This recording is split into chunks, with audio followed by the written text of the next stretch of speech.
Sporadic মানে কি? চারে বলছে স্পোরেডিক মিন্স, স্পোরেডিক মানে হলো বিক্ষিপ্ত। খুব গুরুত্বপূর্ণ একটা শব্দ স্পোরেডিক। স্পোরেডিক, স্পোরেডিক মানে বিক্ষিপ্ত। লোকজন অনেক সময় স্পোরেডিক থাকে, মানে sporadic people are making noise, মানে বিক্ষিপ্ত লোকজন গোলমাল তৈরি করছে। সো আমরা এরকম স্পোরেডিক শব্দটাকে যদি মনে রাখতে পারি, এটা অনেকবার বিভিন্ন পরীক্ষা আসছে স্পোরেডিক। তো চারের উত্তর একজন অলরেডি বলে ফেলেছেন, হিমু বলেছেন হচ্ছে ডি নাম্বার, রাইট, ডি। বাকিগুলো কি বাংলা? কনসিস্টেন্ট। কনসিস্টেন্ট মানে কি? কোনো কিছুর সাথে প্রাসঙ্গিক বা সেটার সাথে একত্রাবদ্ধ হয়ে থাকা।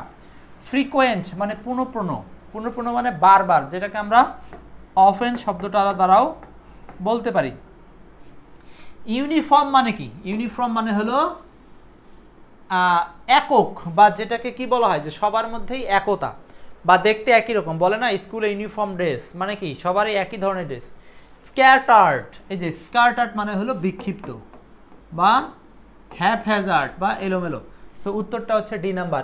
তো তাহলে স্ক্যাটার্ড বাংলা হচ্ছে স্পোরাডিক, দুইটা শব্দে মিল আছে, স্পোরাডিক স্ক্যাটার্ড, স্পোরাডিক স্ক্যাটার্ড বিক্ষিপ্ত। ও এখানে একটা কথা বলে রাখি, এখানে কিন্তু স্ক্যাটার কথাটার মানে বিক্ষিপ্ত হওয়া বা বিক্ষিপ্ত করা, বাট এইখানে আবার ইডি যোগ করে এটাকে অ্যাডজেক্টিভ হিসাবে রূপান্তর করা হয়েছে। সো 3-এর উত্তর, 4-এর উত্তর আসলে ডি নাম্বার। ওকে।